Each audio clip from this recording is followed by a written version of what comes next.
It's Friday, July 5th. I'm Macy Eglund. Nassau police are investigating the cause of a violent fire that tore through a home in Massapequa. Multiple fire departments responded to this home on Michigan Avenue last night. We're told the fire started sometime after 5 o'clock. No injuries were reported. An Eastchester man is recovering today after a fireworks explosion ended with 3 severed fingers. Suffolk police say Ryan McCloskey was lighting fireworks at a party in front of a home on Trueville Road in Copeg when it exploded in his hand last night. The explosion also damaged the other 2 fingers on his left hand and burned his leg. 2 Franklin Square men will face a judge today after being caught with 14 cases of fireworks. Nassau police say Nicholas Mosconis was seen here on the corner of 3rd Street and 2nd Avenue setting off fireworks yesterday. Police then found numerous boxes of fireworks inside the car of Peter Mari, and both were placed under arrest. The 2 face charges of possession of explosives without licenses and/or certificates. Court today for the man police say killed 4 people and injured 9 others after crashing his SUV into a Deer Park nail salon. Prosecutors say 64-year-old Stephen Schwally drank 18 beers before the crash last Friday. He has pleaded not guilty to DWI charges and is currently being held on bail. The salon's co-owner, 2 employees, and an off-duty NYPD officer were among the 4 who died. Services for NYPD officer Amelia Renhack will begin today at New Hyde Park Funeral Home on Lakeville Road. A funeral is planned for tomorrow. The last 2 Bob's stores on the island are going out of business. They're located in West Islip and Center Reach.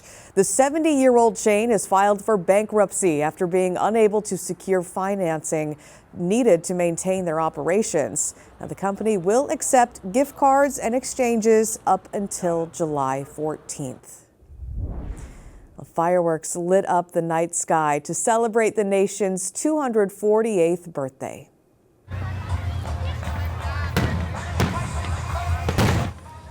Beautiful shot there. I'm sure you heard them all night long. I know I did. This is the view from Jones Beach State Park for the town's 4th of July fireworks spectacular last night.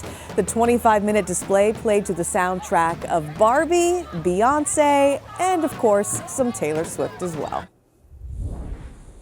Well, a 3-hour drive upstate will bring you to a charming village with spas, scenery, and a lot of horse racing. The adventures of Scott Vogel continue. And they're off to Saratoga for a whirlwind weekend in the state's horse racing capital that starts on Friday afternoon with, well, why not happy hour? Because every weekend deserves to begin with 2-for-1 margaritas. Moving forward into the first turn, you check into your hotel for the night. A second Empire beauty called Saratoga Arms that dates back to 1870. And continuing on in a history vein, it's off to dinner in a restaurant beloved by generations of Saratogians that started life as a crude log cabin in 1773. On the outside is Caroline Street, home to live music, bars, the Skidmore College crowd, and more. And not far behind is bedtime, because you've got an early date with the Donuts of Broadway. Don't fall off the pace or you'll miss a trip to the Oklahoma track to watch the thoroughbreds train up close. Into the backstretch now on a trip to the National Raceway Museum, where you can put on silks like a real jockey, hug a fake horse, and call a classic race for yourself. Mike Allen has 3rd behind him, that is twice the risk. And the trailer is bright with smiles as they go by the turn. Hey, that's my job. Shake them on the outside. You're halfway home and blazing down the track to a legendary spot that's been delighting fried chicken fans since 1938. And then the place where everybody hopes to end up when his racing days are over, a retirement home for horses. Coming around the far turn now on a second night stay at the Bluebird, an old motel that's been given the swankiest of updates. Just enough time to drop your things and head to Saratoga Casino, where you'll go stride for stride with the trotters at the harness racing track. You might even win some money. Now you're at the top of the stretch, heading for home, and the real horse race begins. Grab some brunch, grab some souvenirs, gulp down some of Saratoga's famous mineral water, and head for the Wire, a world-class performing arts center with an amphitheater that's second to none. And the winner is you. So much to do. You can find more adventures with Scott Vogel on Newsday.com. Click Get More below the Newsday TV video box. Feed Me is brought to you by PC Richard & Son.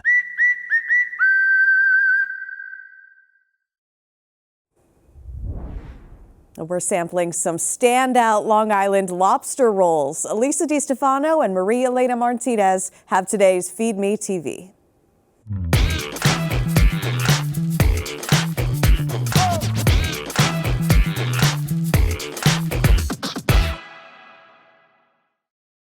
I think we can all agree it is not summer on Long Island without a lobster roll. And there are 6 right here at Jackson Hall.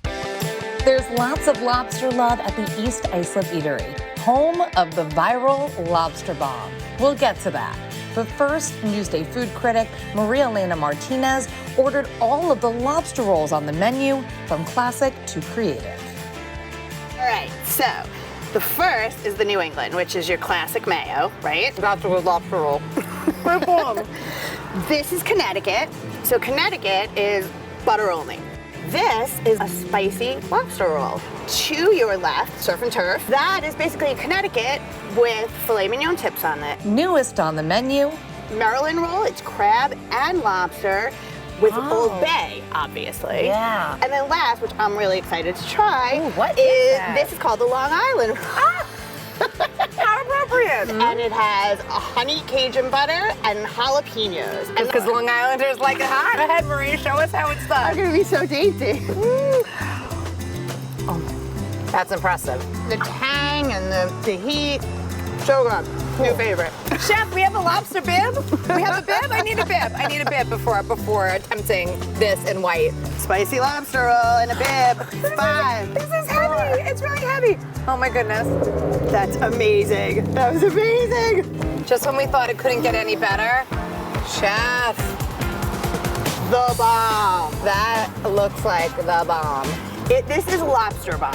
And basically, it's like a bread bowl filled with lobster bisque. So it's like a lobster roll / bisque / I mean, this I feel like it's like lunch and dinner in one. Oh, I know that look. She likes the bisque. Elisa DiStefano, Newsday TV.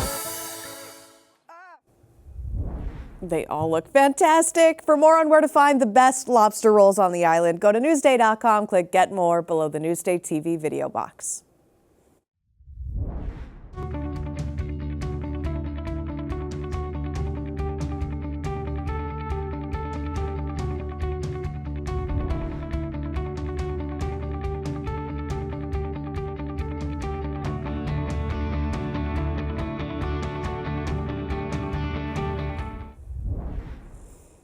Let's take a look at your forecast on this Friday. Partly cloudy and warm today, but we do have some rain on the way. Let's take a look outside right now. This is a pretty shot of Rogers Beach in West Hampton right now.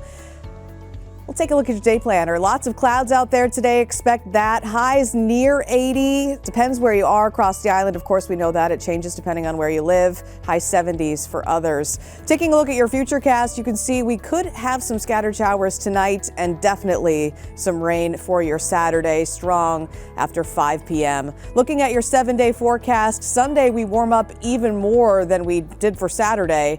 Hopefully we can stay dry though. We'll keep an eye on it. Next week right now in the 80s. Long Island weather is brought to you by Sun Nation Energy, helping Long Islanders save on their energy bills for over 20 years. I'm Macy Eglund. Thanks for watching Newsday TV. Hope you have a great day.